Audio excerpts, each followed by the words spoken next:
My dad got a Golden Corral shut down as his competition, and he got a Mustang for it. And then, oh my God, they were throwing pussy at him. That's gangster move there, getting a Golden Corral shut down. Just like a different one, like his competition. Yeah, he was Old Country Buffet, and there was a Golden Corral down on the same strip, and he got him shut down. I don't know what he did or how he did. I mean, the efficiency too is like a big part of it. My dad was good at inventory. Yeah. And then he got all kinds of pussy from it, which I think is remarkable. That's fantastic. It is. I need to change my career. He was married to my mom at the time, but it's still, it was impressive still, Can't begrudge the man. I mean, shit. Welcome, fellow lushes. Come on in, pull up a bar stool, and enjoy some cocktails with Dimples and The Beard.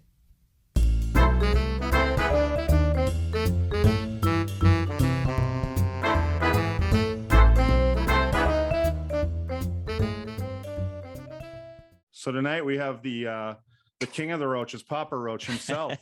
Owner What's of the up? Hotel, Josh Potter. Thanks for having me, fellas. Oh, I appreciate you. Thank you. And let me just compliment you. I don't know if you know, I'm sure you know this since you work in the business, but sometimes comedians aren't the easiest to deal with on these kind of things. They get kind of oh, go figure. What's that like? Hard to get answers and stuff, but not from you. You are Johnny on the spot, and you were great to all of it worked out well. So thank you so much. Oh, thank you. I see you got a Miller Lite there and high noon. High noon. Yes, yep, sir. We're going to give that a whirl. All right. Nice. I went tall boy today. I had to get high. I had to smoke a bowl after that nonsense with the microphone. When I get like mad at things like that, I'm just like, I got to get high real quick. Yeah. Like it all washes away. I hear you. I was 20 minutes before. So all right. At any time, feel free. We are. Thank you. We're okay. So with catering to whatever you need. Right. And I went with the passion fruit tonight. That's a good choice. That's a limited time flavor. I'm no really. I'm no like spokesman for high noon, though I drink them quite often, and that one is like I believe that is like a seasonal flavor. So get it while you can. Okay, well, I was gonna say I did it because I'm passionate about the interview tonight. Well, there you go. Jesus. I've never actually eaten a passion fruit, though. I don't even know what it is. That's a good point. I don't know what it is either. I couldn't pick one out of a lineup. If you put a bunch of fruits in front of me, I would never be able to identify a passion fruit. Yeah, I would have no clue. What do you have you had it? No clue. Okay. I got nothing. I got nothing for you. So you don't even know if that tastes like passion fruit. No. Right. That's the thing. It's like, is this a passion fruit? Well, hey, I think I'm on board. I'll have a couple of those. We're good. Yeah. Peel them from a tree or take them from the ground. I don't even know where they come from or what they grow on. Passion fruit. They gotta be trees, right? That's not in the ground thing. Yeah. Well, maybe it's like a potato. We don't know. Yes. I gotta tell you, I spent my afternoon today finally catching up and watching the Milwaukee incident. Ooh. And we are in Wisconsin, by the way. Yeah, we're not. I know. That's right. I think I remember mentioning that I was going to be there. I don't know. That club is awesome, for the record. One of my favorites in the country. It's pretty new. Okay. And I went there. What was it? It was in September. It was the end of baseball season because I went to a Brewers game. Oh, okay. Nice. And I wanted to watch, the game. And I never go to games like before shows because it's just tough. I like to take a big nap before a show and like a long shower. In this case, I was like, I have to go. So I went and I stayed until like the middle of the 8th inning and the Brewers were down 4-1. Okay. And I was like, I have to leave. And so I left like as the 9th inning was about to start. And in the bottom of the 9th, Vogelbach hit a walk-off grand slam to win the game. And I was in my hotel like going like, are you fucking serious right now? This is like I missed that's like a shooting star or like Hale Bob's Comet or something, like a fucking walk-off grand slam. Yeah, those aren't happening every day. Wow. Yeah, I was so pissed. I was like, I was there. I had one of those nights at County, Miller Park or whatever it was called at the time too, and I left in like the 8th inning and Prince Fielder hit, not a grand slam, but it was like a 2 or 3 run home run to win the game. So, and it's not even like I could have stayed. Like I would have missed 20 minutes of the show if I would have stayed, but also could have.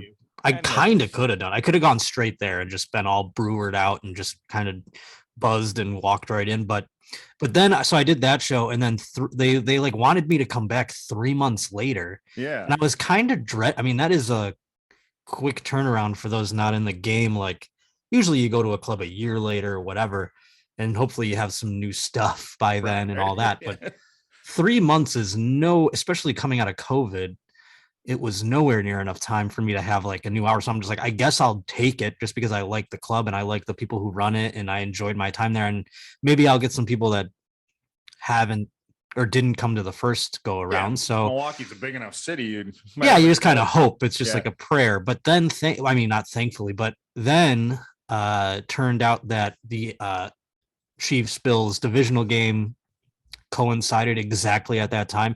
And I thought about that. I go, I'm not used to scheduling shows during playoff football because this is all very new. So I don't even think about that, like the potential of, and I had a gig during the AFC Championship too the next week. So it was kind of like a relief that it didn't happen again. But when I went on stage, it was the fourth quarter had just started. So I made them put the screen down. And for an hour and maybe even I think an hour plus or whatever because of overtime, I didn't tell a single joke. I mean, it was just all about the game. So you made fun of Travis Kelce a lot. Yeah, him and Santino kind of got me and Santino have been having weird. Like, I wouldn't be surprised if you guys like pulled up Santino on FaceTime right now because every interview I've done, he's like popped in and we've just been like shit talking each other since then. And let's bring him in. So how was the reaction from the crowd when you're like, comedy's on hold?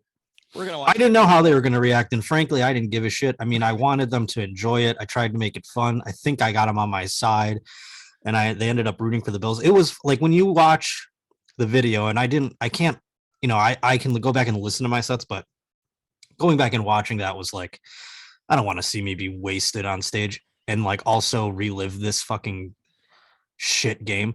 Right. So I skimmed through it though, and every now and then, the Bills would make a first down or something like that. And the crowd would be like, it was like we were at the game. It was awesome. Yeah, it was fun. Okay, fun. And what a game. I was rooting for him as well. I mean, and it was weird being in not in Green Bay, but in Wisconsin the evening, before when the Packers lost. I mean, so I got to draw from that, at least my show wasn't during that. Nobody would have been there. Yeah. Right. Well, it's so wild. I mean, the night before Annie had a show and she like basically sold it out. It was crazy. And she was like kind of shocked too. She's like, I thought it was going to be dead because of this fucking Packers game. Oh, she had a show at that club on the night of the Packer game. Yeah, I went and I went with her for the it was, I guess, Thursday through Saturday, or maybe it was just Friday and Saturday. I can't remember. And then I did Sunday by myself. Oh, okay. And I scheduled it months and months prior. And then Sunday I go, oh yeah, playoff football. Whoops. Fuck. And then of course, when it all said and done, you don't know what team is going to play when. So I'm like, just don't be Sunday night. Just don't be Sunday night. And of course they fucking, it's the same thing. The first headlining weekend I ever did was in Boston. And it was the Patriots had lost week 17 to that crazy Ryan Tannehill play against the Dolphins, where they did that shit where they like throw it around, and then they get it and they scored a fucking touchdown and won. And they made the Patriots lose the division, go to the wild card game, or maybe it was just to be second place in the AFC. I don't know, but they were like, they had to play in the wild card game now. And that was the weekend I was going to be in Boston. I'm like, please don't be a primetime game. And of course they made it a Saturday fucking night game. And I was like, cool, the Patriots fucked me another fucking time. And then I sold 200 tickets and I just made fun of those people because I was coming off a Bills loss that day. I watched the Bills lose in overtime to the Texans in the wild card game. Okay. As I walked on stage, it was like the field goal went in and they're like, now Josh Potter. I'm like, oh, fuck. And then I went out there and I go, I can't believe how many people are here. The Patriots are down the road, or whatever, playing a wild card game, and you're here. If this was in Buffalo, this would have been canceled. And I thought it was going to be canceled, but no, 200 tickets. And I guess they just looked at the wild card like it was a bye week, but that was the last game that Tom Brady ever played. So I feel like I exercised the curse kind of by going there, headlining, doing a good show. And then Tom Brady never played for the Patriots ever again. Drove him out of town. All right, you got something from him. Yeah, Tom screwed you a lot of years, that's for sure. Oh, my whole life. You know what's so funny is Well, like when he's on the Buccaneers though, these last couple of years, I was kind of like, go get him, old man. Like I didn't care. He's down. The NFC South might as well be he's playing football in Mars. You know what I mean? I don't care about what happens in the NFC South. Right. Sure.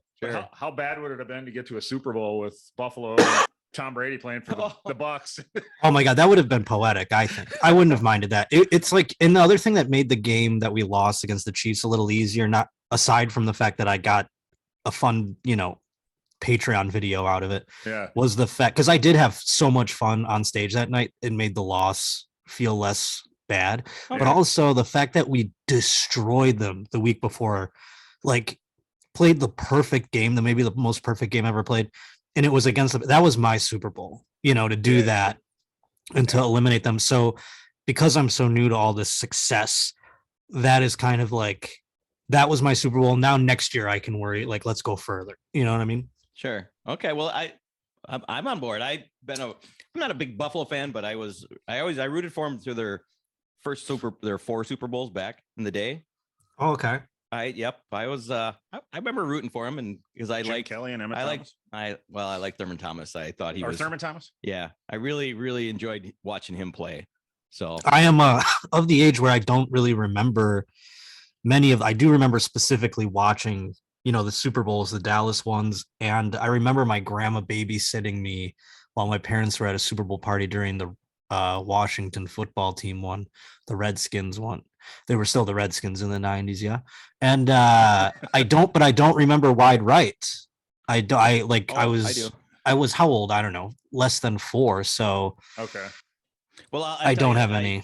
Obviously, every time I see it, it rips my heart out of my body because I know how close we were to get. You know what I mean? So yeah, they should have had that game. I remember watching that game. That was the only one we should have had. Everyone else, every other Super Bowl, we got dismantled.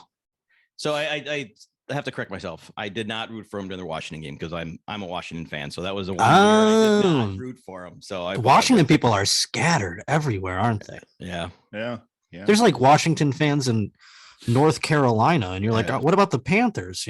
But hey, we're not as bad as the Packers. They're everywhere. They have bars. Packers have bars all over the place. I think every team has a bar everywhere. Think so? I think so. I think you can find, because there's like 3 Bills bars here in LA. Okay. There's definitely a Packers bar. I think there's a Bengals bar. I don't know that you'll find. I don't know that you have that in. I think that's a unique thing for like New York, LA, maybe Chicago, maybe parts of Florida. Okay. But like if you go to a place where there's like, you can't go to Buffalo. There's no fucking. I mean, I think there actually is a Patriots bar for like the errant fan who has to live in Buffalo. They like, you just find these clubs, you know what I mean? Yeah. And maybe they don't advertise that they're the bar of the team, but there's like a Facebook group that meets up there every week for the games or something. Oh, sure. Yeah. Okay. Yeah. We watched a Packer Bear game on Monday night at the Rusty Mullet in Hollywood. So the Rusty what? The Rusty Mullet. I don't know. Where's that? I don't know much. Do you know what street it was on? No. Fuck no. I don't know if it was like right on Hollywood Boulevard or something.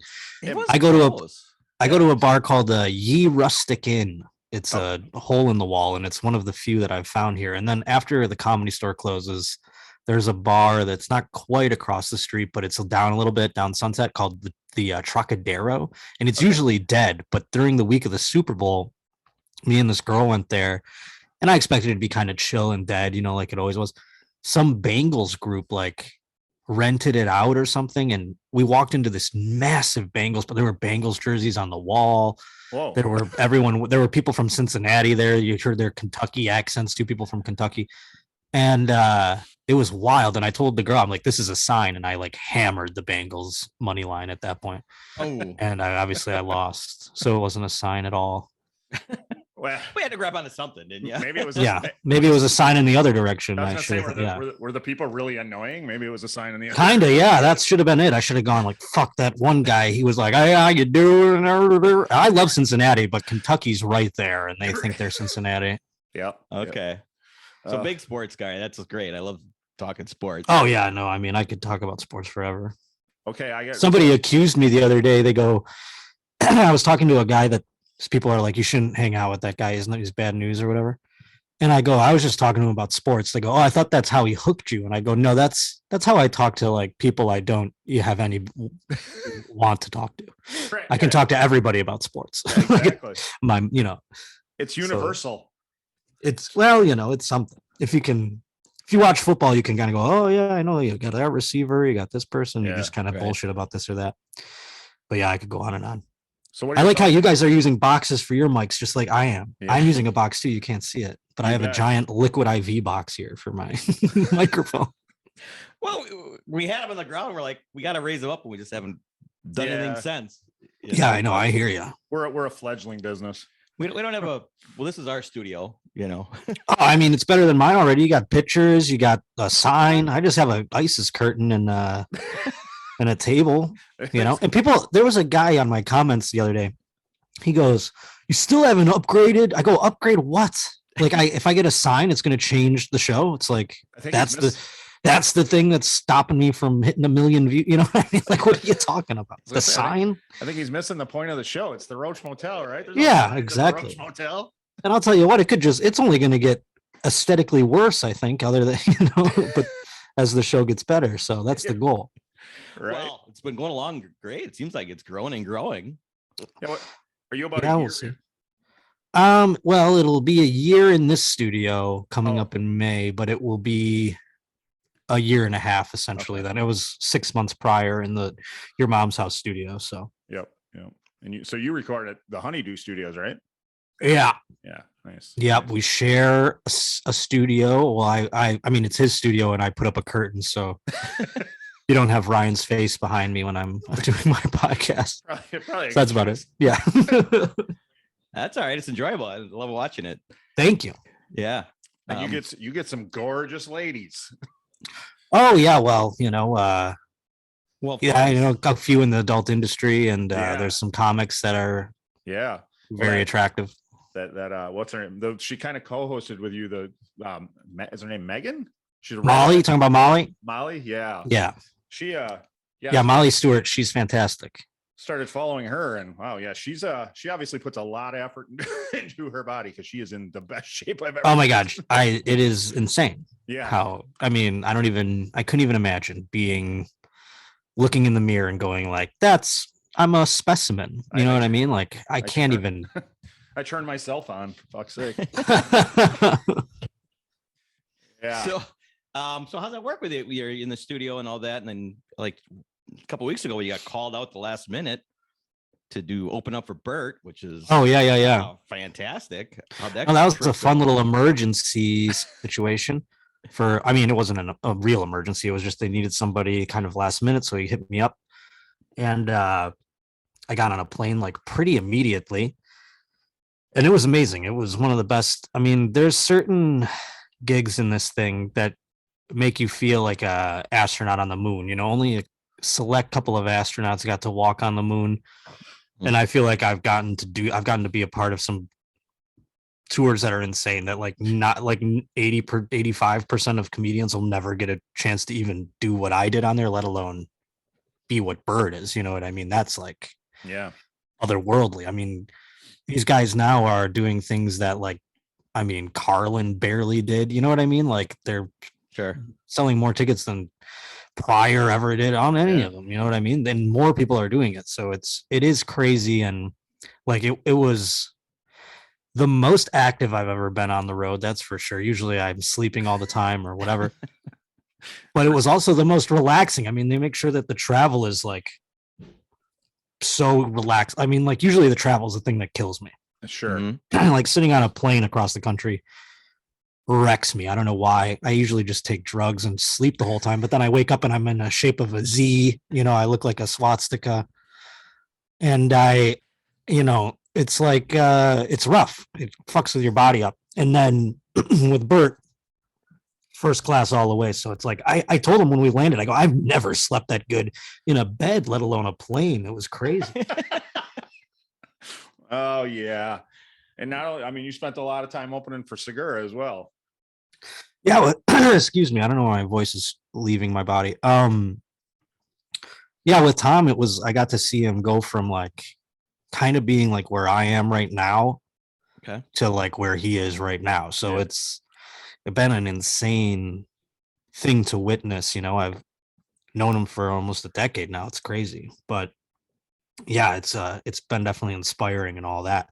And same thing, I said that I compared it this way though. I mean, while Tom does he also respects and appreciates and accommodates the luxury of travel to make it relaxing. Yeah. When you do it with him, it's more like secession. And when you do it with Bert, it's more like you and your friends got like a limo to prom. You know what I mean? Like that kind of feel to it. Okay. Yeah, it's like when you're with Tom, it's like you're the Lakers and you're going to like a game and you got like your headsets on and you're walking up and you're warm. With Bert, it's like we got a case of beer, we got subs. You know what I mean? We're listening to music in the plane, like on a huge speaker. I'm like, is this allowed by the FAA? Can we allowed to do that?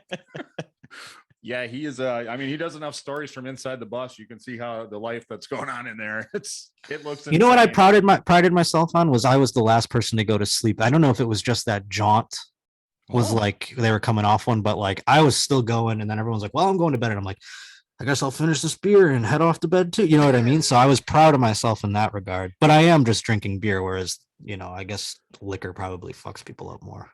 Well, you just came off of the best sleep of. For how long that That's true too. That's what I got there. I swear to God, we took a flight and Bert hooked. I don't think Bert minds me talking tales out of school about what he does, but he gave us all first class red eyes, which is insane. Oh, Jesus. Yeah. So that was like I slept so great on that. Then we landed in Nashville and I got onto the bus and just passed out again. Whereas everybody else didn't sleep on the plane and they slept only on the bus. So when we got there, I'm like, oh, let's attack the day, you know? And then like everyone else is like, I got to sleep. So they were all like napping for the rest of the time. Okay. How many shows did you open for him? We did 6 that weekend. Oh, wow. Which was crazy. Yeah. We were all over Alabama, North Carolina, Virginia. Jesus. 2 places in Virginia. Yeah.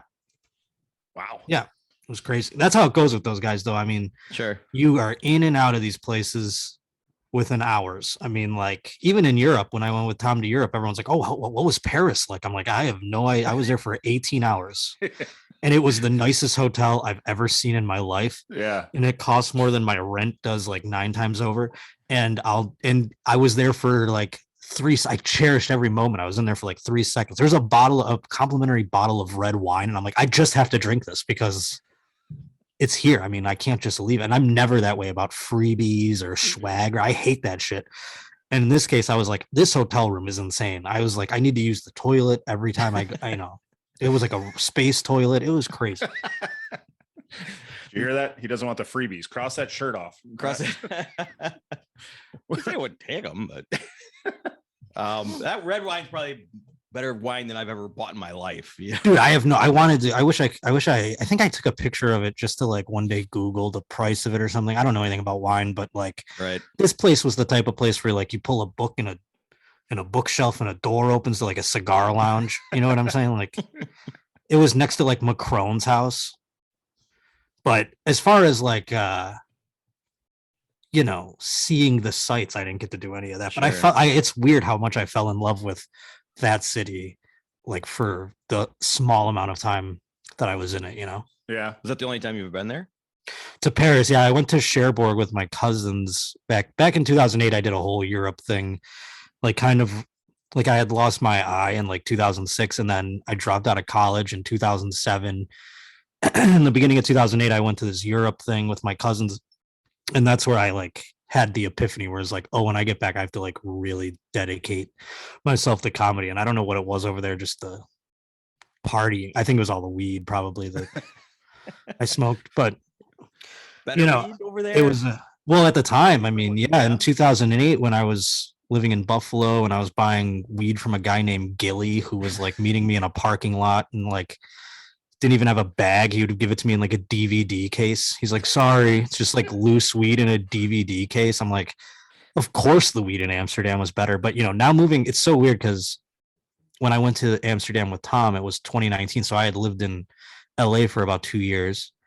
And the Amsterdam weed is like garbage compared to weed in LA by wow. Oh my God, dude, it is fucking, it's like, because it's all, you know, they're just doing the same old shit they've always been doing. Whereas here we're like, let's make the weed like it's from Jupiter. You know what I mean? And they fucking make it all hydroponicked out and shit. Gourmet weed. Yeah, it's all like some nerd is in there with like putting steroids in the weed. I mean, it's the most American thing you can think of. You know what I mean? We're putting Hemis in trucks. The weed is crazy. You know what I'm saying? Like we like high power shit. So over there, they're like fine with their dirt that they've had the whole time. They're like, this is White Widow. I'm like, so, you know, I mean, that's like the baby shit that we get over there in America now. So that was 2008, you said. So what year did you start? I started comedy in 2007. Okay. But I did it so infrequently because I didn't understand. Plus in Buffalo, there's not really at the time, there was no club and there wasn't really a vibrant thing going on. But the guy that I do my Patreon with, Matt Bergman, he's a stand-up comic. He had been doing comedy like since 2001 or something like that, 2002. And he was coming into my radio show that I was working on quite a bit as a local comic. And then, we started hanging out. I think we went to a Silver Sun Pickups concert together. And he was like, why don't you do stand-up? And I was like, I always wanted to, but I don't understand. Like, I didn't understand the process despite, I don't know how I didn't get it. Maybe I had heard, because there was no podcast then either, like where people are talking about this shit all the time. So you didn't hear like how it works, you know what I mean? Like how you get started. So he showed me like a couple open mics. I went to it like 3 times. And then he booked me on a show at a rock club that was like packed, like 300 people. Everybody killed. I ate it so hard. Like just bombed, just had no idea what I was doing. No, not even like it was brutal. I heard like a guy who ended up becoming one of my best friends, a comic. He was in the back of a crowded room and I heard him just go, ugh, this guy. Oh, Jesus. And he's like one of my best friends now. His name's Matt Wayne. He's hilarious.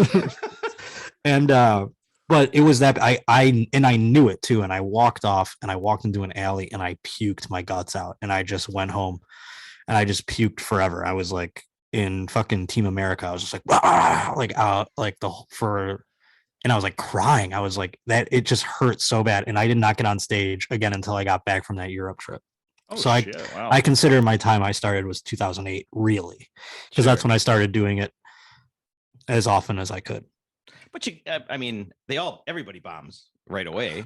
Oh yeah, no, I know. But it was not only the fact that I bombed, it was the fact that I just had such a shitty, and this is why I'm so bad when it comes to like making decisions, because if I go into something where I'm like, I think I got this, I think I figured this out, I always misstep. You know what I mean? Like if I go into it too confidently, I feel like I fuck it up every single time. And that's how I kind of went into this. I was like, I did it twice. I was like, these are open mics. There's 6 people here. Like, yeah, I think this is funny. This will crush, and then I got in front of a real crowd and I was like, oh, I suck. Like, well, I mean, at least if you figured it out yourself, right? It was something about that Europe trip that made me just go like, you embrace the sucking, just go. It's like, you're not going to be good at this for a long time. And that's what I didn't hear that enough going. And I forget who even like I talked to or something like that. But so I was just like, I have to enjoy doing this more than I have to enjoy succeeding at it. And that's what I realized I did at the time. I was like, when I was over there, I was like living life and all this horse shit. You know what I mean? Like doing drugs. And I was like, when I get back, I was like, what do I love? And I was like, I love doing this. I love the idea of doing this. I was like, I have to just love doing it at every level of the way. And if it never comes to fruition, I still have to like love the process of it. And that's what I realized over there. And when I came back, I did it as often as I could. And then I wasn't obsessed with like getting the next thing or like, ooh, what's this person doing? Because it just didn't matter. I mean, it was about me getting better. That was all I gave a fuck about. And so did you ever have an experience did you ever bomb again and have an experience? Yeah. But the bombs then were like, you didn't care. You can see them kind of come in and like you can move out. Like there were a little water off the back, but nothing was like that in terms of just the way I felt afterwards, because it was so blindsided. It was like, to me, it was like I was so blindsided by that. Yeah. And then, now I mean, not even now, but like in the subsequent years after that, I realized how or why I was bombing, and because I do a lot of game tape stuff. Like I don't film myself, but I tape audio sets for everything. And so and because of radio, where you have to like after every show have your fucking boss listen to you talk for 2 minutes and tear apart every word you say. Yeah. I got used to like doing that on myself basically, so I could, economize things, and I figured things out a little bit. Like, why did this work on this show and not this show? Oh, it's because I said it like this or whatever. You know what I mean? That kind of stuff. So I developed a process, and then the bombings were useful as opposed to right. fucking brutal and heartbreaking. Does anybody go into comedy really getting that there's kind of that science to it? I don't know. I mean, literally everybody is a different odyssey and a process and everything. It's fun to actually talk with people about it. Like, you hear different, like Annie, I talked with Annie about it, and she's like, so like, in awe that I have like an order to my jokes. Yeah. And then, cause she can do, and I'm in awe that she can just do them in any order she wants. Like she just goes up, she has no plan. She just goes up there and does her jokes in whatever it falls or however it falls, which I find insane. I mean, that's like, she's kind of doing an improv comedy. I mean, no, she has her jokes, but it's just the order. The order of them is different literally every time. Sure. Yeah, that's crazy. Wow. Yeah, and it's like, I mean, maybe it's not so different, but it's like you notice the day, like this one went before this one went after this one. It's like that's fucking nuts to me. Whereas I'm a little more regimented in that, and I wish I wasn't, but I can move like chunks around. I guess you know what I mean. Like, not to get so fucking in the weeds here, but no, that's I like talking about that kind of stuff. So I mean, that's cool. It's cool to kind of hear like how it works. So yeah, I'm no clue, but you need someone to kind of show you the ropes, is what I. Yeah, no, it's not even that. It's like, honest to God, like the understanding that this isn't a fucking race and there really is no finish line to it. Like, I'm going to do this successfully or not until I die. Do you know what I mean? Like, and so you say that to yourself right out of the gate. You're like, and then each little achievement, you're like, well, at least I'm here. Yeah. And then you're like, at least now I'm here. And like, there was a time when I was doing like fire halls, like in Pennsylvania, where I'm like, I can pay my rent this way. You know what I mean? Like, okay. And obviously I want to get to the next level, but at least I know, like, if I never ascend to anything more than this, I did this, you know what I mean? And it's like, right. I don't want to be doing anything else. So I consider it a victory. So how did, go ahead. Go ahead. No. How did you first hook up with Segura? Because you said you've known him for about a decade. And you opened him or toured with him for quite a while, didn't you? Yeah, it was the club in Buffalo when it first opened, and like it opened like the week before Christmas in 2012. So it was open for like 3 weeks in 2012. So technically it opened in like 2013. Okay. And they had a contest. All the heliums have a contest, whatever city it's in. Philly's funniest, Indy's funniest, so this was the first Buffalo's funniest, you know? Okay. And I fucking hate contests. I vowed to never do them. I'm like, this is such an arbitrary horseshit way to measure somebody if they're good at this or not. But the club was like, if you want to work here, you have to do the contest. Oh, shit. Yeah. So they basically made me do the contest. Yeah. And I won the first one, thank God, because then I never had to do it again. Okay. But it was in that moment, they were already kind of kicking the tires on me to middle me. Sure. I was up till then, I was like hosting all the time, which I loved. I still like look back and like, man, hosting was just so like so many comics are shitty at being hosts on the road. Yeah. Like whether it be on stage, doesn't even matter if they're shitty on stage, but like in the green room and stuff like that, like just being like overstepping and stuff. I always prided myself on being like, I am the best host in the country. That's what I really thought. Like at one point, just not even funniest, just the best one at the bullshit part. Like I know that I go up there with, like, you see comics go up there and be like, coming next week, and they're reading off you can't remember 3 dates in your like 3 headliners on a paper. Like, so the clubs loved whatever. So finally I won that contest and they bumped me up to middle. Like they're like, you're not hosting anymore, you're middling or whatever. And the first weekend they gave me was with Tom. Oh, okay. And the guy that matched me up with him is one of my best friends now. He used to run the club, and then he ended up running St. Louis and a bunch of other things. And then he's kind of out of the business now, but he goes, I think he loved Your Mom's House at the time. I had never even heard of it. I mean, this is 2013, you know? Yeah. He goes, I think you guys would like match really well. And I'm like, I don't even know who this guy is, but sure. And then I like looked him up. I'm like, oh, this guy's been on fucking this, that, the other thing. He had Comedy Central, I think a couple of different little things here and there, late night sets and stuff. And I go, okay, cool. Whatever. Yeah, I'm excited. First weekend. And I've had weekends where like I work with guys and we become best friends. You know what I mean? We're wake up in the morning. We're, hey, you want to go get breakfast? That kind, you know what I mean? Like, and I've also had weekends where you don't talk to the guy at all. Like Jim Norton, I've worked with that guy like 7 times. I don't think he'd be able to point me out in a lineup. You know what I mean? But you know, with Tom, it was kind of somewhere in the middle. It wasn't like anything ridiculously special, and it wasn't all. It was friendly. Obviously, it was very friendly. Yeah. We went out to a bar, I think, the one night. And then like a couple of weeks went by after that weekend. I didn't think anything of it ever again. And he like DM'd me. He's like, do you want to come to Orlando? And I'd never really flown on a plane to do a gig. And I knew I couldn't drive to Orlando. Ooh, like, you know, level. So this is my first time flying to a place to do comedy. And so I had borrowed $300 from my mom to buy the plane ticket, because at the time, Tom was still like, you know, like I said, he's like where I am. So like, when you middle, you pay for your own travel. That's the shit. Like maybe in 1985 or whatever, or 1995 even, the money that a middle made would have been substantial, but they have never raised the prices of those. So like if you're middling a weekend, you're making $100 a show. Like that's it. Oh, sure. And so the earlier you get a plane ticket or the cheaper you can travel, because that's all on you, the more you net. You know what I mean?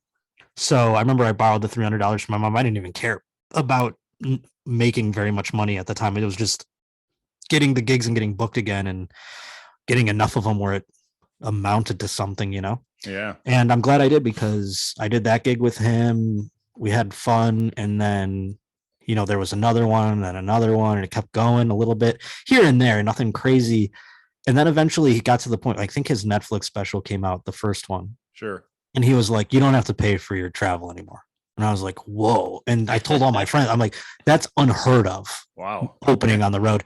Now it's becoming a little more heard of, but like, you know, unless they're doing like theaters or they're like hitting all their bonuses or whatever, they're not, and they have to really like you to pay for your travel, because it's really not part of the game. Right. So that was huge. And then all of a sudden, you know, now he's selling out every show. Years go by, now he's doing theaters. It's fucking, you know. And then, I mean, I lived in Buffalo till 2017, and then he was doing the No Teeth, No Entry tour, and he was like, I'll give you the whole thing if you move to LA, because it would be cheaper for him to fly me places. Yeah. Like along with him. That way the travel was easier or whatever. And I was like, oh, I quit radio, and I just was like, fuck yeah, let's go. Because if I would have said no to that, it would have been saying no to doing comedy for the rest of my life. Yeah, I mean, I'd still be in the VFWs and fucking Ohio and shit. So up to that point, you were doing radio in Buffalo. So what do you mean by radio? Oh, I was doing radio since I was like 15. And what part and I did it up until I was 31. No, I was like the third. I was kind of like I was on Your Mom's House for a second there. I was like just the third guy. They chimed in every now and then, and I would like come up with bits for the show. And the guy who puts on the tit cups. Yeah, no, I was that guy for when I was a teenager. I was definitely that guy. I was a stunt boy for years. And then I started doing more like, I go, you know what? I want to do some more in-office stuff, you know, like I can write too, you know? So I started writing things and, you know, just kind of like coming up with content. We had to fill 4 hours a day or whatever. So, I mean, that was looking back insane that they'd even still do that to this day, but those guys still are on the air and everything. But so like yeah, I did that. Show?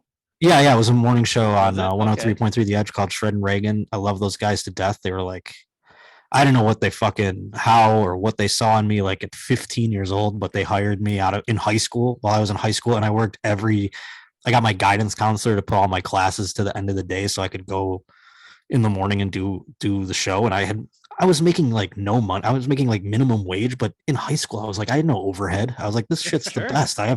This is my job. I'm getting paid to do this. This is crazy.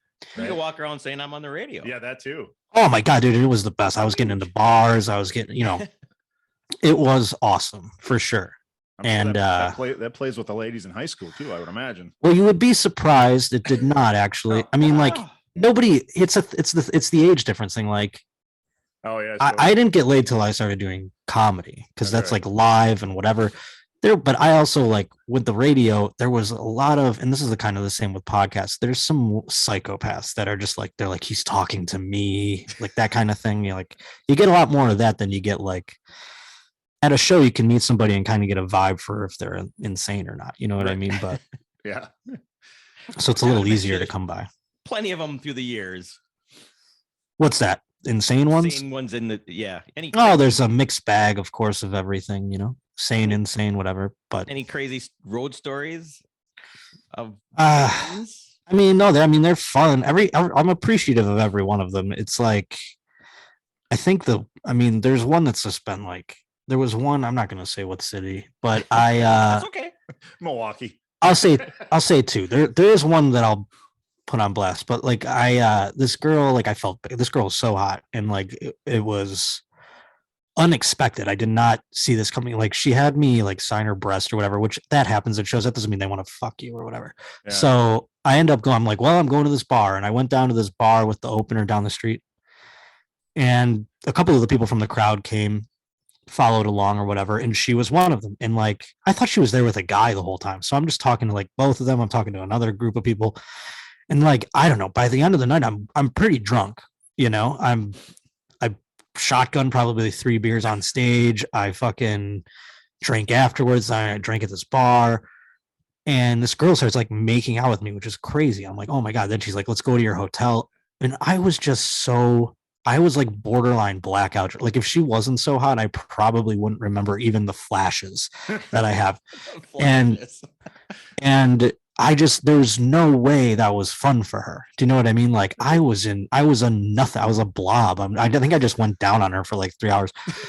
And like, and I even like, I think I talked to that girl since, and I was just like, I think I need another shot. You know what I mean? Like another. Yeah. Right. I didn't expect that to happen. So I was just like, I mean, I don't know. Getting older blows. So that sucked. But the one that I'll put on blast in Omaha, I went like this girl's talking to me. I have nudes of this girl, like, and everyone's like, oh, you got catfish. No, I have like detailed video. Like this girl what happened was I kind of sniffed it out beforehand, but you don't know anything about this kind of stuff. So like, turns out she had a boyfriend, and like right when push came to shove and I got there, she was like, I'll see you in a few hours. She must have got caught or something.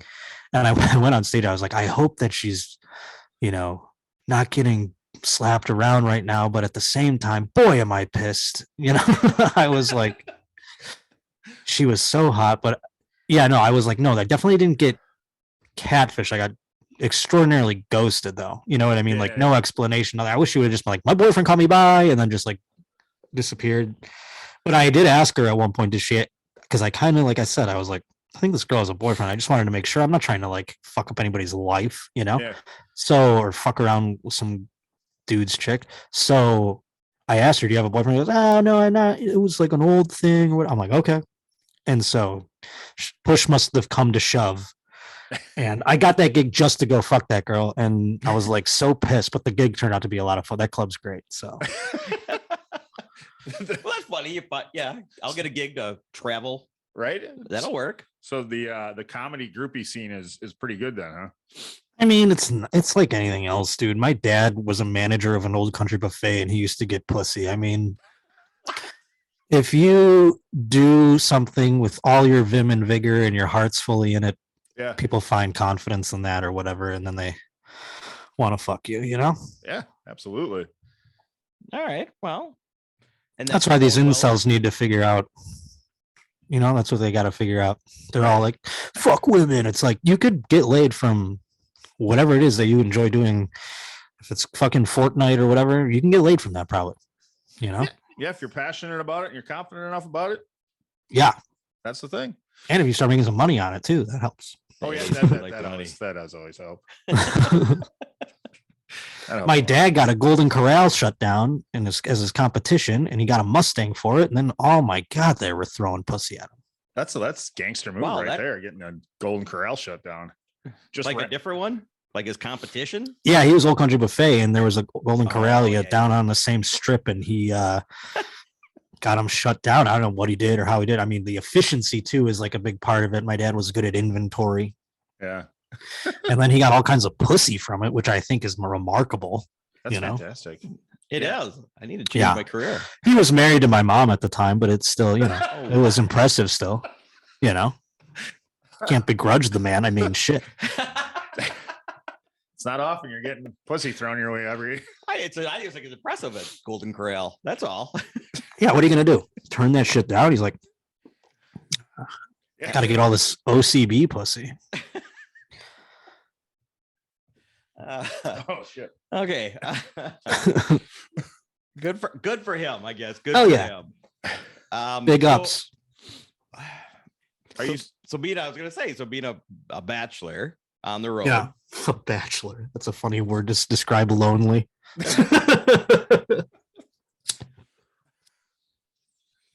Well, I would imagine it's can't be easy on the road like that, but I'll tell you this.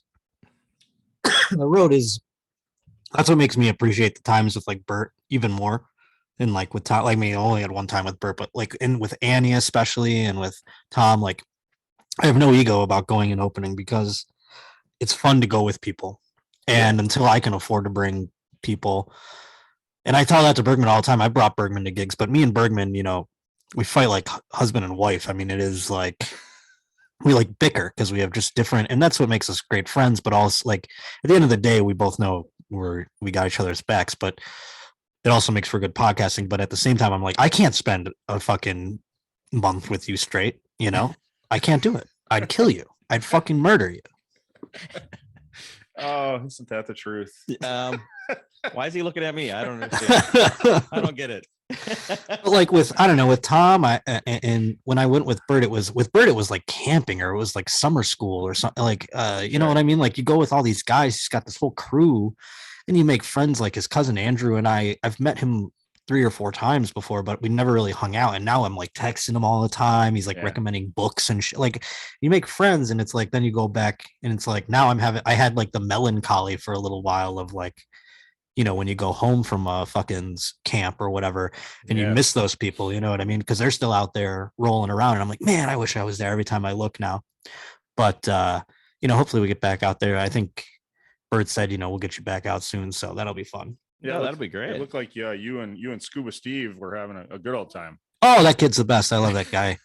Yeah, we had a great. I mean, it's just like we're both kind of in the same role. The rest of the guys, they have to do like Bert's this or that. They're photographing or whatever they fucking do, videoing and shit. Me and Steve just have to do our sets. So yeah, we were getting high and fucking drinking up a storm, and perfect. It was a blast. It was such a blast. And that's fun too when you have like a guy, me and him, like usually with Tom, it's just me and Tom. So like Tom's over getting in ready to do an hour or 90 minutes, whatever the hell. And in this case, I'm like doing 20. It's like cherry. And so now I got another guy who's also doing that amount. And we're just like, yeah, this is fucking, let's just go. We're just like, we can do this shit easy. So 20 minutes it makes it kind of, you have another buddy, just another, because like then when Bert's on stage, you can hang out with Steve and, you're not just sitting in a fucking opulent green room all alone, like staring at the ceiling, listening to Tom talk or whoever it is, which I love doing. I mean, there was a couple times where I got to actually like suggest things, and I don't remember I think he bought me a phone one time because I told him a tag or something. But when you're doing that, you get to hear their act all the time. So then you get to go, hey, what if you, because then they ask you stuff or whatever, and then you go, well, what if you tried it like this or whatever? And they kind of go, oh, okay, yeah. Okay, I said like about their bits or whatever. They're because there was like this thing, and I don't even know. I'd have to go back and watch his special to see if he used it. But there was a thing that he had said that I heard him like working on these jokes, and he had said something that put a worm into my head. And I was like, I even go, I didn't come up with that. I'm trying to Google all over where I must have heard it, and it was in him like workshopping. And it was just the statement of like, what kind of slave owner would you be? Yep. Yeah. So he had a whole joke about that. Yeah. And I got that worm in my brain thinking I just had that. I go, and I wrote a completely different joke. And I heard him and I had gotten back on the road with him after a few months, and I heard him do the joke, and I go, that's fucking where I heard it. And so I told him flat, like when he came off stage, I go, hey dude, it's so weird. I had this like little earworm in my brain about that setup that you have, that like opening line of that joke. And I go, I wrote it this way, and I did it like in a different direction or whatever. And I think he like took a piece of it and like added it to the end. Yeah. And it was like, I think it was something about like, I would treat him like cars or something like that. I would be like, Jerry has a fucking sweeter car than I have, or something like, I don't know. And then he like related it to that. I don't remember, but he was like, I just gave it to him, and then he bought me a phone. So I consider, I consider it a job well done. Yeah, there you go. The question I have about Tom paying for stuff, who actually paid for the cleaning lady? Oh no, he did. Yeah. 100%. The fact that people didn't know that was like a bit is insane. Right. I mean, I don't even know if he did. It's like it was content. So like the video paid for the cleaning lady. Okay, it was a business expense. Yeah, exactly. We're watching it. I'm like, that's pretty funny at the end, Yeah, we needed some. So we need some. I said that. I'm like, we need some kind of joke here. You know what I mean? Like, yeah. I'm like fucking hating this. We need something to like make it kind of funny or whatever. It was funny. So how's your house been since the cleaning lady left? It fluctuates. It's never been like that ever again. I'll say that. Yeah, never as clean as with her. No, never. I mean, never as dirty as as it was before she. I mean, that was COVID. You saw me in like. I mean, I had a tour. I still get depressed about this tour getting canceled, but like a tour. I was supposed to tape my fucking hour, all this shit, and just all got evaporated into thin air. And like literally days before COVID, I was in Vegas with Tom, and like Rogan was watching me and then talked about me like 3 times on his podcast. I had no tickets to sell at that point.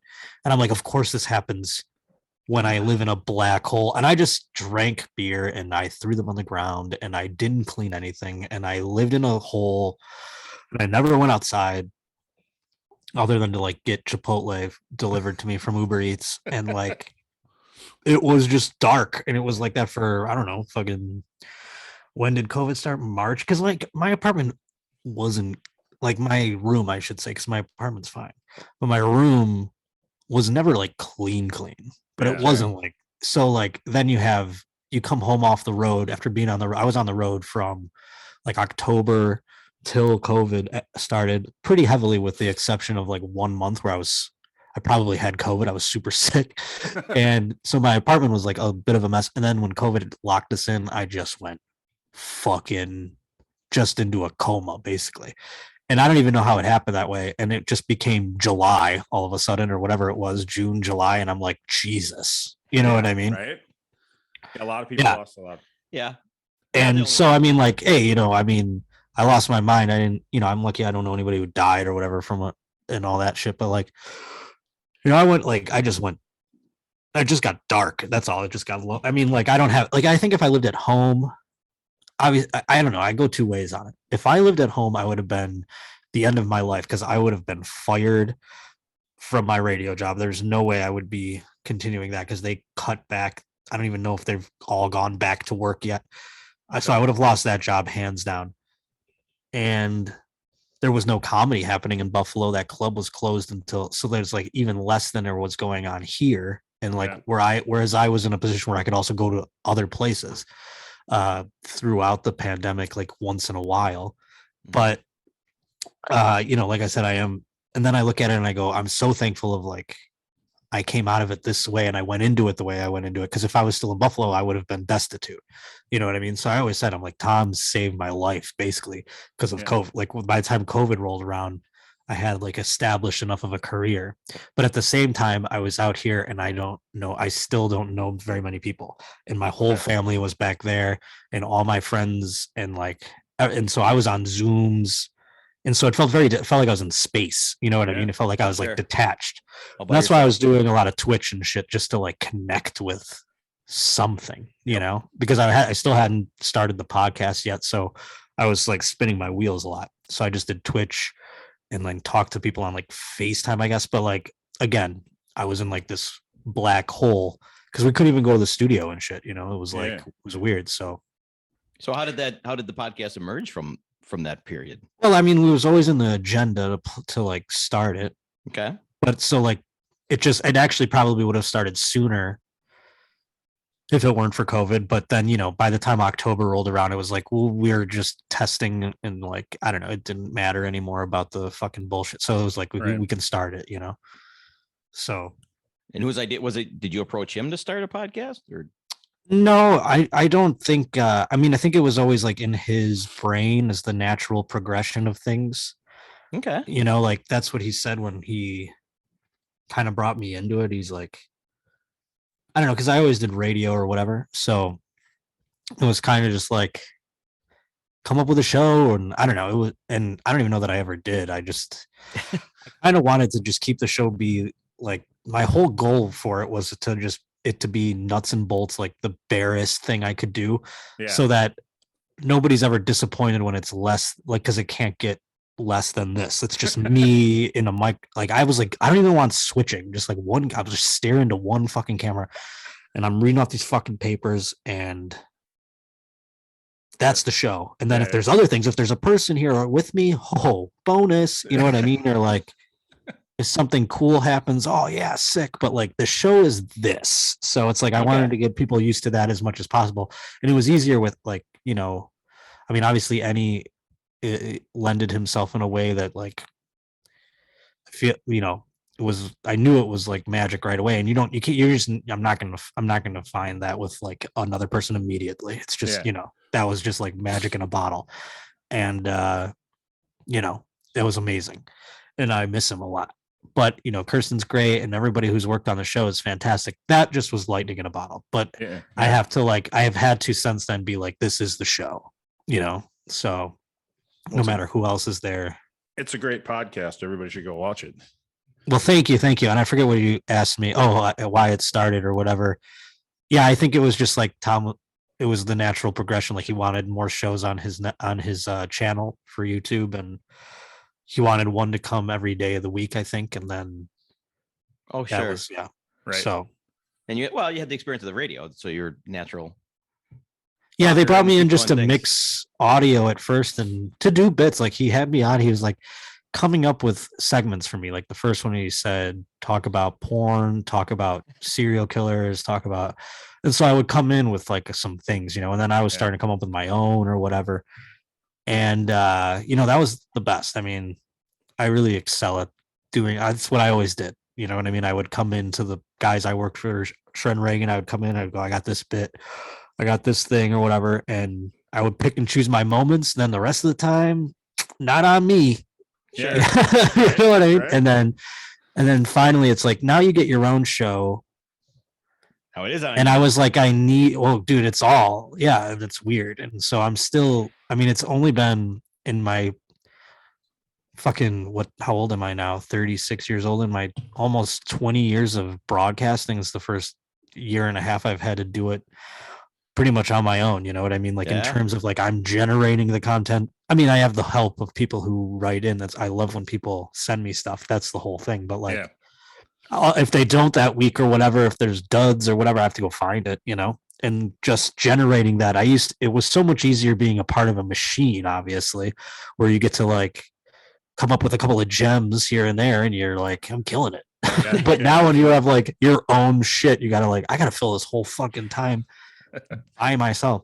So it's that's what's the thing. I think the guests that I have there are wonderful, and I'm just not trying to like get it to the point where like, because one day you might not have a guest or whatever, and then you're fucked. There's podcasts that, and I never want to miss a week. I want it to be consistent. So yeah, absolutely.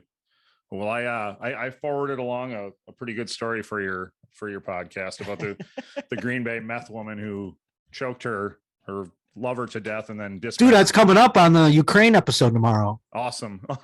Is that? Okay. I think I hope I give you a shout out. I can't remember if right.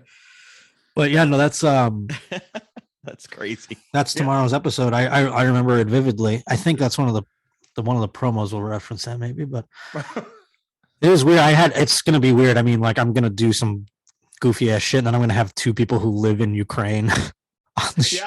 I saw that little clip. Yeah, that's pretty cool. that guy, I mean, they both listen to the show, so that's why I wanted to have them on. And I mean, maybe there are more, but these are the two that like have like contacted me or whatever. Like, thanks from Ukraine. I'm listening to the show while I'm sitting in a fucking basement. You know what I'm saying? So like that kind of show, I'm like, I gotta have these people. So like Zavalad, he was hilarious. Like, and to have to make such a funny joke, by the way, in like those circumstances, that promo I don't think does justice to the context of the discussion. But I mean, like, I hope it makes people go watch it. But like, I don't want it to like. I was like, man, is this gonna like cheapen the things that are going on there? But like, I think having a little bit of them showing lightheartedness is like part of whatever anyway. But yeah, so that'll be when we'll see how people react. We don't know.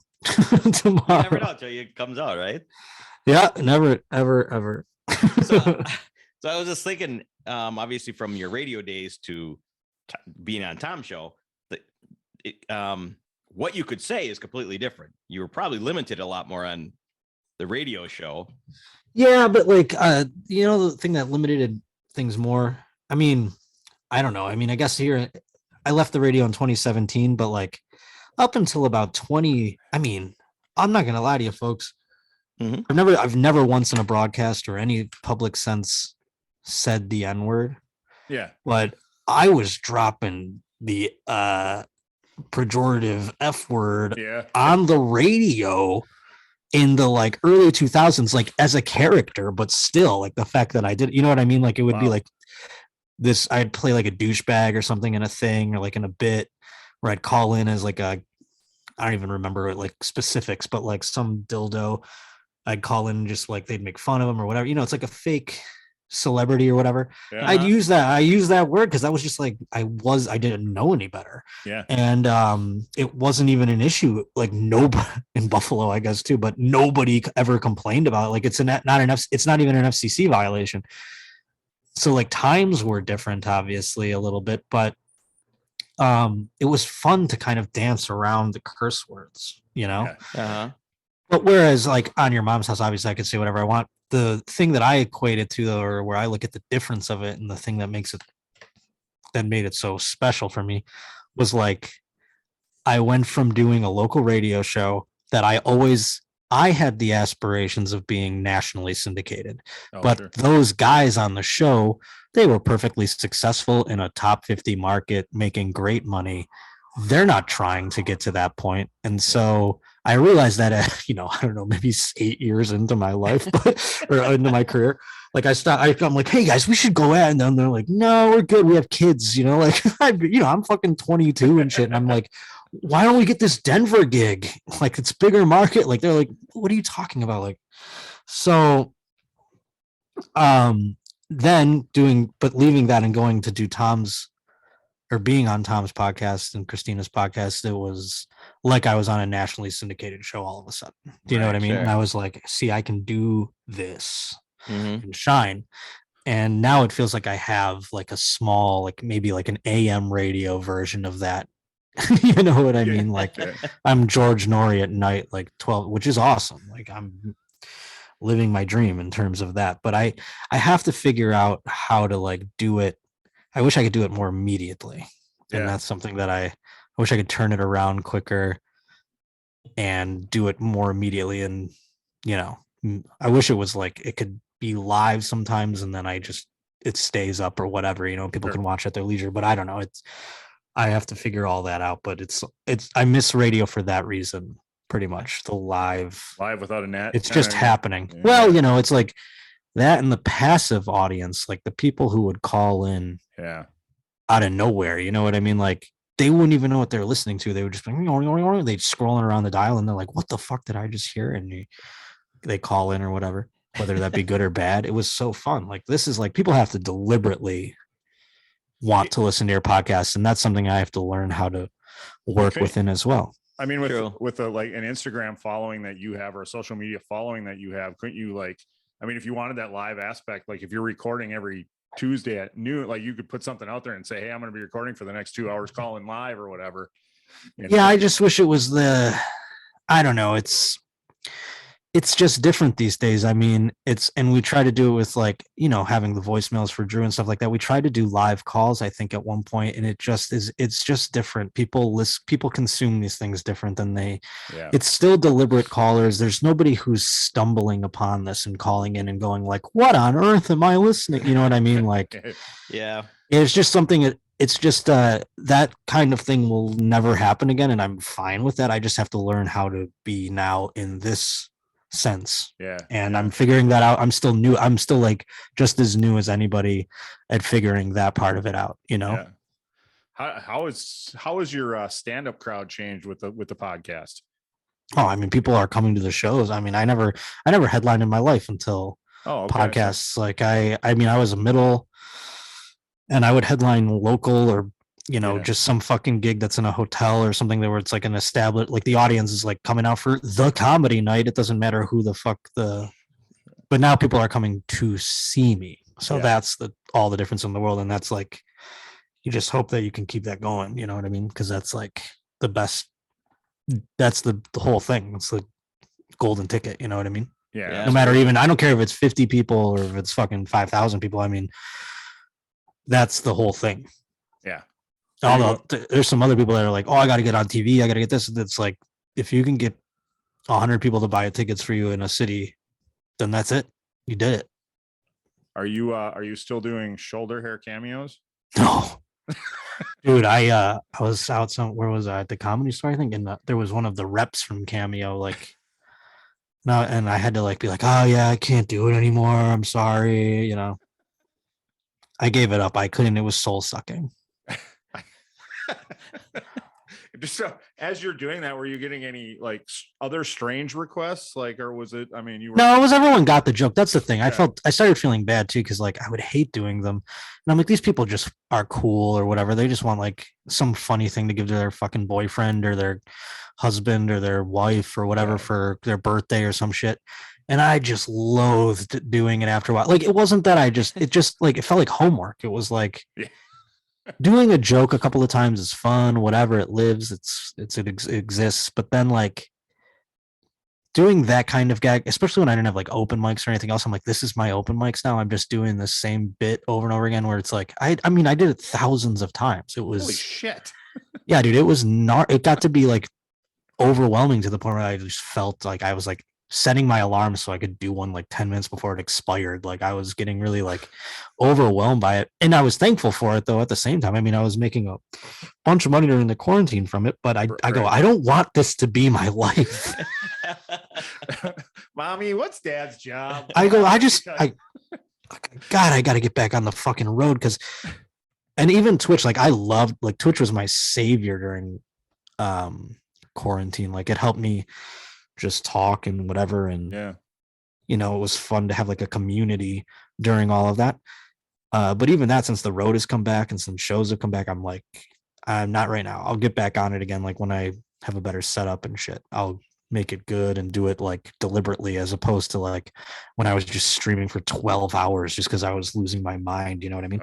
I would drink, like I would buy a 6-pack every night and I would shotgun the whole 6-pack, and that's when the stream would end, was after I shotgunned the last beer. And sometimes, it would go, and then I'd get 2 6-packs, and it got Jesus Christ. No, yeah, the streams got to be wild. Oh yeah, I did. Oh yeah, go ahead. I'm sorry. I meant to ask you during the Milwaukee incidents, how many beers did you drink in that? I was like at 9 beers in the first hour and 10 minutes or whatever. Yeah. Nice. I stacked them at one point. That was the coolest part. I should have made that the promo. I gotta get that made as the promo. Me just stacking the beers. Yeah, I think you got 5 or 6 cans high. It was pretty impressive. Yeah, it was a 6-pack, and then it was like 2 or 3 bottles. And I don't like that to be I'm not like some fucking drunk, but I mean, I feel like with beer, I just know where I'm at all the time. Well, I loved watching it because you watch football like I watch football. So like I felt like, you're not going to drink that many beers normally, but when you're that tense, you're just like, the fuck. Yeah, no, of course. I mean, I did a show in Pittsburgh too. This is so funny. I did a show in Pittsburgh, and it was like one of the best shows of the year, I thought, of mine. Yeah. And I got one guy who like commented on it. He was like, "You were too drunk," and I was like, "I had like 3 beers on stage. Like, That's like in an hour. I mean, that's not like, sure, I was playing it up a little bit, but like, geez Louise, like too drunk. And I'm like, the crowd was laughing. Like, what do you, and then I had to ask Bergman, I had to go like, was I hearing things? I got crowd ears all of a sudden? Am I hearing? He goes, no, that was a great show. I go, thank you. I was like, this guy's in my fucking brain. All of a sudden, he's got me thinking he's like, I fell asleep. I'm like, what is this guy talking about? Something wild. So I was like, all right, this guy's insane. I'm just going to forget that. But because I even went back and listened to the tape. I was like, yeah, what is this guy? Am I going crazy? Because I was drinking. I'm like, was I too drunk? Because I'm like, don't remember that I ate it or something. Like I can't tell the difference all of a sudden. Got me just like in my own brain, second guessing. Sure. Did you get any complaints like in your social media from the Milwaukee incident? No, that everyone was on board. I even asked, I go, awesome. Did anyone walk out? They go, a couple of people left, like, but not because they were unhappy. They just were like, I have to go home and I have a babysitter or whatever. Yeah. That's cool. Yeah, well, Wisconsin's a cool city, or it's cool, cool place. Cool state. They're like, it was a Sunday night, Yeah, I could stay longer to drink. I'll do it. Right. That's Wisconsin. Right. Yeah. Well, that was just the shitty other part. Like the checks, I should have wrapped it up. I should have wrapped up because I did it. The thing is, I did an hour that I normally do after that. So I was on stage for like almost 3 hours. I should have not done that. But by that point I was drunk and I'm like, well, let's go into the act. And then well, I'm sure nobody complained, like I don't know. At that point I don't know because I was lost in the weeds. I was gone, I just think it's great because it's one of them unique. Like I wish I had been there because it's one of them unique experiences that you're not going to get that. May never happen again. Yeah. It's just like a perfect. No, that's never going to happen again. Obviously, yeah. That's why I just was like, once I realized it was on film, I was like, I got to put that up on. Maybe like down the road, I'll put it on YouTube or whatever. But I was like, this isn't an example of my comedy. So like the people on Patreon will think it's fun, but like not sure people that are on YouTube who are mean or whatever. Like I'm not just putting that up there as the first example of my stand-up to the public. You know what I mean? Yeah, probably a good decision. Yeah. Oh shit. What is your process of writing jokes? You sit down and watch it, or you just as something pops in your head? Are you one that pops in and you just jot shit down? Or I'm a man of inspiration. I need a little pop, and I do not sit down. I mean, I wish I had that to just go like, I'm gonna sit down and write some jokes today, but it's just honestly like not my thing. And you have peaks and valleys. You have what's the word, like lush times, and you have dried up wells. Sometimes I'm like, will I ever write a joke again? But during right before COVID, I was really clipping along. I felt like I was like really not prolific, but I was at least just firing bullets. You know what I mean? Like I was trying everything. Now I have to get myself back, but also like my circumstances have changed and I'm not really like doing sets in the same places. So it's like, it's just a matter of like more like getting my sea legs back in just terms of performing, let alone the jokes that the ones I already have written, let alone writing new ones. So now I have to get back more into the habit of getting back out there and trying some new shit because, I'm also lazy and shit. I spent too much time like just trying to get my act back to where it was from before. You know what I mean? Yeah. Sure. So how do you practice a joke? How do you know if it's going to work or not? Do you throw it in front of friends? No, you got to do it in a crowd. You can't do it. There's no talking. There's no like people like, I say it in a mirror. I'm like, what are you, insane? Are you the Joker? Yeah. Well, I just never knew, I mean, that's just so weird to me. How do you know? You try. No, I mean, that's the thing. That's the like, there's no simulator. You know what I mean? Yeah, there's no like batting cage. That's what open mic's for. And, the thing is, I mean, I'm sure out in Milwaukee, it's actually pretty good. It's probably like what Buffalo was. Like when I came up in open mics, there were crowd members there, like all like real people from audiences, like, or like audience members, like real people. They weren't just like comics sitting in a room, like waiting to go up. Mm-hmm. And out here and like in New York, it seems to be more of the case. But, even I learned when I first came here, because obviously when I first moved here, I couldn't do anything anywhere. I had to go do open mics. And I learned that like people still in these open mics out here at the very least, maybe not as much in New York, they're a little more grizzled or whatever, but out here it's like still they're new at this, to the point where they're like watching a show as if it's like a real show. They're like, oh my God, a comedy show. Do you know what I mean? Yeah. So I learned that when I first moved here, and I found some mics like the Fourth Wall. Joey Diaz was going to the Fourth Wall, which is crazy because it's this mic where you just like sign up online and you pay $5. And Joey Diaz was going, and this is like 2017. Like he's selling out he's going to, he thought it was like making him better. And then one day he's like, it's not making me better. And he stopped going. But like he showed me that place, and that's where I spent like the first year and a half, like going up at that place like as much as I can, until I started going like, because then you can see the people who sign up. I'm like, well, I performed in front of this crowd last night. I remember how they were, you know what I'm saying? Like you could see their names. So if I saw a bunch of new names, I'd go, well, this is like a bunch of rubes or whatever. I would just go do some jokes in front of them, and that'll be a nice little barometer. And honestly, it's just like going out on the road with Tom. I would throw some things out there. I mean, when you got like that many people in a room, you're like, if they don't laugh, I know it sucks. So, right. But also you can kind of get like, if you only do a joke in front of a theater crowd and it kills, you're like, and you do it at a club and you're like, well, that doesn't feel the same. It's because it's not like wound down yet. You know what I mean? Yep. But this is just me being autistic now on your podcast, talking about all this. I was like, am I talking way too nerdy right now about this? No, like I said, we love this shit, and we've had like independent filmmakers on too, and they say the same thing when they're talking about the process, and we love talking about that shit. Yeah. So it's the stuff you don't ever get to hear about. So it's like the thing is like just going to the open mics, doing it as often as you can, and then listening, and then going like, why did this work that night and not this time? And then you go like, oh, I said this word there or whatever. That's more my process than like sitting down in a notebook. I'd rather do that part of it than, it's like you have to go up and just get it. I have to get it on tape so that I can then go like, this is why that didn't work. I know like you can just certain words and languages. Yeah, sure. And I've heard that before. It's so weird. It's to be like, well, I said this word differently or louder or something, and I'm like, how would that make that big of a difference? But and dude, like the order of the words, like it's a little puzzle, and that's where I get like really fucking geeked out. It's literally the only thing in the world that I do that. I care so little about every detail of everything else in my life, like everything down to the nuts and bolts of it. I couldn't give two fucks about the aesthetics, right? But in terms of like writing a joke, it's like that's the fun part of it. And that's why when you don't have like a new premise, you're just like, oh my God, my brain is empty. I'm gonna jump off a bridge. You're like, like what's going on? So then you figure it out, but it's like, yeah. So it's like feast or famine. Yeah, you mentioned earlier that before the pandemic, you were going to be filming your hour special. Is that coming up still?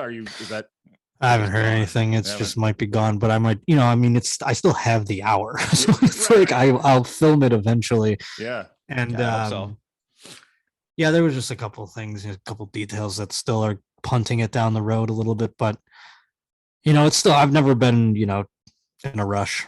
Yeah. So Right. And now, I mean, obviously with the podcast, you've got, and I would want to get it back up to snuff to where it used to be before I filmed it anyway. So it's been nice actually to have the time. Sure. Yeah. And obviously with the podcast audience, you've got, the YouTube crowd growing. Yeah. That's where it's going to go. So even before it was probably going to go there, but I just didn't have to pay for it being filmed. That's the difference. That's a big difference there. Yeah. Has there ever been a joke? I always think of this with comedians. Has there ever been a time where you're like, I love this joke, but it just doesn't work, and you're like, how come you? Oh yeah, all the time. Oh, does it? I even still have, I mean, there's ones I keep in my act that I still do that are kind of like, it gets laughs where it's, I guess here, it's serviceable. Yeah. It does its job. You need ditch diggers. And I can't say ditch diggers. You need ditch diggers in your act. You know what I'm saying? You need like fucking trench builders. They're not all going to be fucking slam dunks. I mean, sure. So you have a couple in there, but there's ones that I love that I'm like, well, this is like more or less a B-side. You know what I mean? But it makes you work harder on them and turn the wrenches a little bit, and it becomes like you're fucking like a guy who's got an old jalopy car and he's like, I'm gonna make this fucking thing be a hot rod someday or whatever, it's the same kind of shit. You always got that shit up in the attic and you're just like fucking like, let's dust this guy off and see if it's got any new life. Or pertains to nowadays, just change who it's about or something. Yeah. Oh yeah, whatever, you change this or that, you dust it off and you try again, and see if it's got any old life in its old legs. So when you're in, I love going to the attic because you see what's up there. You're like, I go back to old notebooks and shit. I'm like, what was this again? And I'm like, I don't even know, but now it's this, you find old little things you doodled or whatever. Yeah, that's cool. That must be fun to. So when you're in town in LA, are you doing a lot of clubs and stuff? Like, you pop in and out of clubs? I mean, I am, before pandemic, I was doing the Ice House a bunch, but it hasn't opened back up.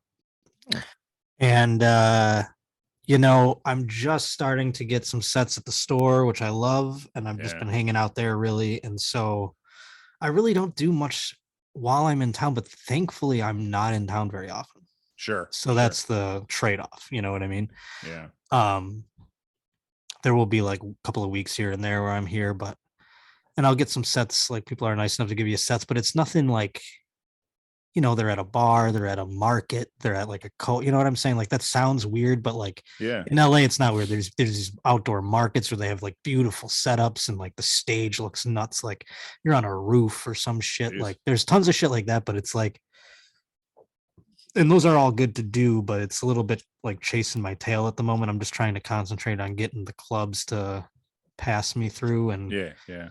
So I've just been spending time doing that mostly. Nice. And, there's clubs around here like Brea, Irvine, the Improvs that I work, and I can do those while I'm home as well. But it's almost like doing the road. I mean, it's like either you're in a car for an hour and a half or you're only going like 20 miles or something like that. Like, you know what I mean? Like, it's not far.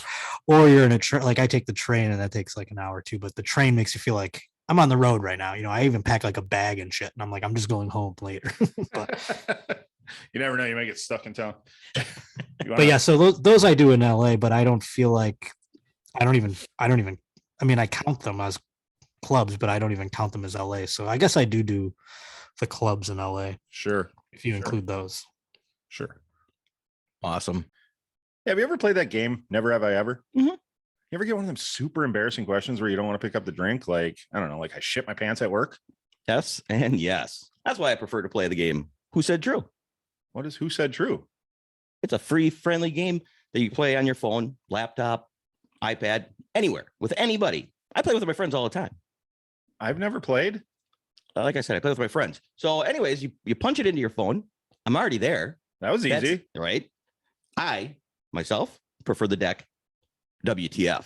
And is that a kind of risque game? It's in the R-rated. Oh, boy. Don't you worry. We could play with your daughter at your school, G, PG, all kinds of categories. Can just you and I play? Yes. People play. We'll play soon. I prefer to play with more. If I want to play, where do I go? whosaidtrue.com/Dimples in the Beard. Where? whosaidtrue.com/Dimples in the Beard. So the whole point is to ask a question. So you're anonymous. So you would not say your username would not be Josh or anything to do with you. So it's the three of us, or is there like listeners on it too? No, just be the. It would have been the three of us. Okay. So really would it be, so we ask a question like, have you ever masturbated at work? Okay. So then you would say true or false. I see. And then you guess who says what? And then the next question would be, how many of your group do you think will say yes? Oh. So then you say, well, I look at these two shady guys. They definitely did. So you would say, guess two. And so then you get points by if you guessed it right, kind of like, and so then the point of it is then it comes up and I read, who's masturbated at work.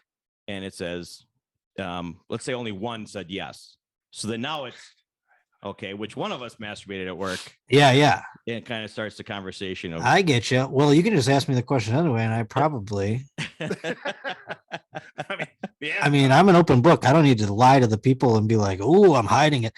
You know what I'm saying? It would have been fun to guess, but I'll let you. How about you guys get to guess, and I'll tell you the truth or not? I mean, I'll just tell you flat out. How about I think that the question you just asked is a 3 out of 3. I mean, that's like, yeah, everyone's masturbated at work. right. Well, who hasn't? Right. I mean today. If you, yeah. I mean, this is my job. I'm masturbating right now, actually. Yeah. So I mean, I've done it driving. You know, I guess that counts being at work. I think so. I've done it in the green room. I don't know. In a green room. No, I mean, I've hooked up with a girl in a green room, but that doesn't count as masturbating, well, obviously. Right. But definitely, like, when I worked in an office job, I would take long. I would be in the bathroom for like an hour, and I would definitely masturbate in that. Because you get to go up to like, there was bathrooms on floors that like weren't even finished yet, and I would just go run up there and like I would just disappear. I didn't care. Fire me. I'm like, I don't give a fuck about this job. I was just doing it because I needed money, and so like I probably should have cared more than I did. But I knew that it would be it would take an egregious amount to fire me. So I would take long ass bathroom breaks, and I'd be looking at my phone. I'd definitely watch porn. Sure. And I'd be up in this bathroom on the the 34th floor or whatever. I just disappeared. Yeah. It was the best.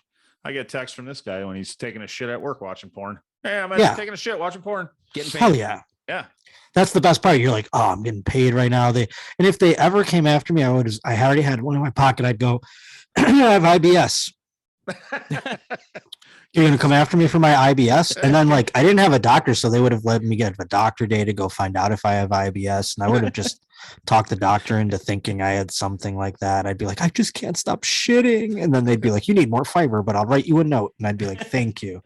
And so I knew they couldn't do anything about it. And then if they wanted to fire me, it would take so much. And even I was shitty at the job, and they couldn't fire me for that. So they're not going to fire me for taking a shit and J and my D up in the bathroom, Unless they walked in. If I was really blatant about, if I'm doing like the urinal, they probably could have fired me. Then maybe they could have, yeah. Yeah. Now we got or in the women's restroom. Then they or in the like there was even a restroom like that was in our floor that was crowded all the time. I'm like, I can't masturbate in here. It's too weird, obviously. So I would go up to that abandoned floor that had no offices in it yet, and my key card somehow worked up there, and I would just go into those bathrooms. They were like spillover bathrooms, and no one would ever come in. Nice. It was like a private bathroom. It was where the vending machines were. Yeah. So sex in the green room, was that before or after the show? It was kind of or during. Well, it was a girl that I went to high school with. Oh. So it didn't really matter. She didn't know anything about it, but it was like it was like probably it was like New Year's Eve 2018 into 2019, probably. Yeah. Okay. So pretty early. I think I was maybe on your mom's house twice or something. And she's like, hey, I know that guy. The studio definitely, 2018 and 2019, the studio existed. No, it didn't. I don't know. I can't remember. Yeah. I can't remember, but I think it was very new, if anything. Like, I think it was like October, and then this was New Year's Eve. So everything was very new. So, but this girl I knew from high school. So. And did she contact you? Because you were like on. No, I mean, like we were always talking. I think she came out I had a bar show earlier in the week. All right. And I think she came out like late, and then we like made out at the bar, like a bunch of like we were on the Titanic and the ship was going down, like a bunch of like I was going off to war or something, like we were drunk, and it was like, Thanksgiving time or whatever. And then it was, what am I talking about? It's like New Year's time, Christmas time. So, everyone's home or whatever. And then we went to New Year's Eve. I'm like, do you have any New Year's Eve plans? And she was like, not really. I'm like, well, I'm doing this show. You should just come. Like, it's going to suck kind of because like I have to be on stage at midnight or whatever. But I mean, we can go out afterwards. We can drink for free probably for the most part at the club or whatever. So she was like, sure. She had nothing else going on. And then like after everyone was, it was like drunk New Year's Eve party in the club after hours. And I was like, hey, let's go get your coat. Nice. Let's go get your coat. Perfect line. Yes. So you're with porn stars. You said you've got those on your podcast. Yeah, I've had one so far. I think there's going to be I'm friends with Alexis Fox, and I'm going to be on her podcast, I think, coming up soon. Cool. And Molly Stewart is obviously a friend of mine, and Kate, has been a friend, and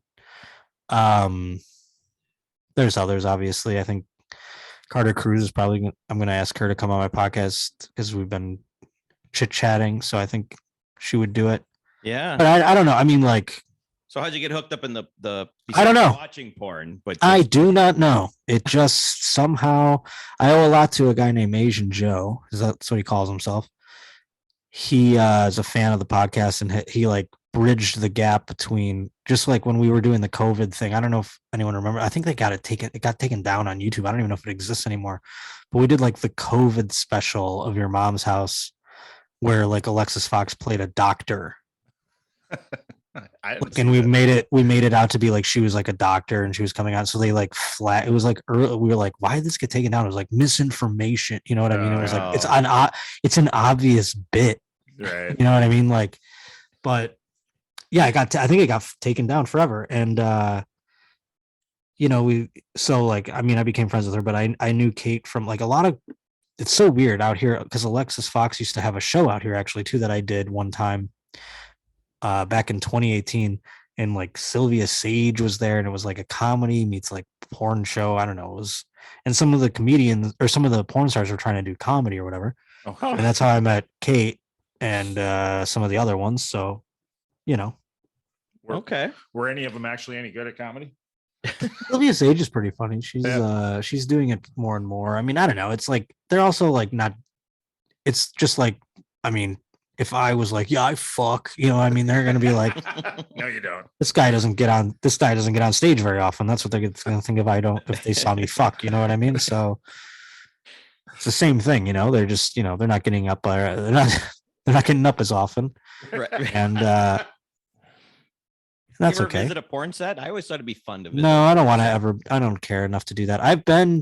Now it's like OnlyFans is a thing. And there's girls that I've hooked up with who are just like regular girls who are like, will you just be the dick in my OnlyFans? And I've done that a few times. That's fun. Yeah. But that's not like a porn set. That's just like you guys, it's like you get a hotel room for like 2 nights or whatever. And then you just like hang out. Like that's the fun. And they're all like, cause it's like everything, I had a girl recently go like, I know you've been like stunt dicking on OnlyFans. I'm like, yeah, but it's like, these women are safer about it. They make me like show a test. You know what I mean? Like, and it's not like this happens like every month. I mean, this happened like 3 times. So what you're telling me, you know what I mean? Ever in like years. So it's like, it's not like I fucking, and then a girl will be like, I heard the stories. And you're like, it's like, that's like saying I fucking hit a hole in one in golf. I mean, it's not like it's happening every time I go out there. You know what I mean? I'm in the sand trap most of the fucking time anyway. So it's not like I'm, it's so like rarefied air. If I scour OnlyFans, I could find your cock, is what you're telling me. I don't know. There's been a couple of accounts that got taken down because they wanted to get out of it or whatever. I mean, I don't actually know what's out there still. I know there's people that haven't used things, which is insulting. There's I'm waiting. I'm on the editing room floor in some places. But whatever, I don't care. It's not like they were paying me. Do you think? I was gonna say how? Yeah, I mean, what do you say? No, I'm insulted. You don't want to. Do you think if you were a stunt cock and you were just surfing the web, that you would recognize your own cock? Huh? Yeah. Well, I mean, I'd know the girl that I fucked. Well, yeah, sure. That's just kind of. I'd know what it was going inside of them. I'm not that blind yet. No, but I guess if they blocked it out, would you? Yeah, would I know it was me? Huh? I don't know. Besides the girl, it's a good question. Well, kind of. What blind? What do you go? Well, your mom always said, you keep masturbating, you're gonna go blind. Is that? No, I mean I was blind well before I knew how my dick worked. So, were ya? Oh. Yeah, way before. I still don't even know how it works that great. You keep practicing, right? I guess. I mean, I'm getting older, and it's getting more and more. What's getting worse for wear? It's like, I don't know. My dick is like a mentally challenged person. It's been just like kind of never really came to its full potential. You know what I mean? It's and now it's already old, and it'll die at an early age, probably before I do. Before I do. That's a sad thought. Well, thank God for performance enhancing drugs and things like that. There you go. That are always giving us hope out there. Because now it's like, what happened? Like you do one line of cocaine, you do a beer, and you're dead. Mine is. You know what I'm saying? Like just you hit 30 something and your dick doesn't work after one little thing. Yep. One little beer, one little. Yeah. Well, wait till you get to 48. Then it never works. That's what I'm saying. I'm going to be like fucking, it's going to be just cut it off my body. You know what I mean? Downhill. If it's not going at this point, I got to get on that Viagra train or what's going on with that, you know? Well, maybe or just get my circulation. I think I get my circulation up. I do have a new sponsor that is it's like liquid IV, but dick pills. So you like pour in your water. Oh shit. Oh yeah. God, I wish I knew what the fucking. Will you be testing? Will you be testing it personally to see? I did try it once and it worked fantastically. I haven't had one ad read from them yet, so I can't remember that. It's like Joy Mode or some shit like that. I don't know. It's worked pretty good for me. Well, yeah, what a perfect sponsor though. Yeah. Oh yeah. I said, I go, give me all the dick pills. They got these Blue Chews, whatever the fuck's out there. I'll take. They were like, are you comfortable with? I go, yeah. You give me the ad read, I'll read it. I'll do competing dick pills. Like, let's go. Like, make me the dick pill sham wow guy. I mean, I'm over here. I'll talk them all up. Well, here's what I know. All your sponsors are better than our first one. We couldn't even get our game to work. So. Is that a sponsor? The game? Yeah. So the game, they blew it. Off to a good start. Well, do you have another one of those questions? I wish I can't even find. I don't even know how to find them. We probably should have. I told you we should have tested it first. Oh, you have a support call with the game or whatever, the game people. Right. We'll talk. Well, I'll be sending a nasty email after this. Now I can't even get out of the game. We'll get there. Yeah, I know. Yeah, fuck it. Who cares? Anyway. Yeah, well, next time. I mean, I think we've had you for like 2 hours, so we can we can let you get on with your life and well, thanks for having me. Oh my God, we appreciate it so much. Yeah, thank you so much. And I want to just say again before we let you promote everything, just thank you for being so easy to work with, because it's trying to book guests for a small fledgling podcast like this is not always easy. So it was. It's all good. Thank you for having me. I appreciate it. I know Benny was on and Chase, so yeah. I already knew it was going to be a good time. So yeah, it was no problem at all. Thank you so much for having me. Well, I hope you did. I hope you had a good time. I had a blast. Loved it. Absolutely. Yeah, no, I loved it too. Yeah, you guys are great. And we'll look next time you're up in, or I'm up that way, come on out. I don't know what's closer, but have you that Milwaukee place seems to have me. I've never been to the Comedy on State. No. Oh no, I was gonna ask about. We have a club right here. Oh, my bad. Called Skyline. Skyline. Oh, that's what I meant to say. Not Comedy on State. Is that Comedy on State in Madison? Yeah. Yes. Yep.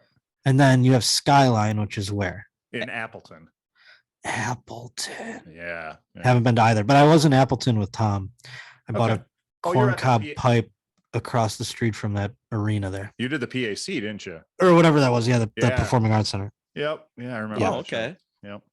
That'd have been cool. I bought a corncob pipe across the street at a smoke shop. Yeah, there's a little cigar shop right across the street. Yeah. Yep. Yeah, I know where. Perfect. Oh, that's too bad. That's cool. Yeah. Yeah, I hope I get to go back there. I'll go to one of those other ones too. I hope. Yeah. So let me know when I go out there. Come say what's up. We will definitely watch your tour. When you're close, we will definitely come see you. We're going in May. We're going out to Minneapolis, which is like a 4-hour ride to see Christina and Chase. Oh no shit, that'll be awesome. Yeah. So yeah, looking forward to that. That's gonna be fun. So go ahead and promote all your stuff, and we'll get on out of here. Oh, just the Josh Potter Show every Tuesday. YouTube. I got a Patreon as well.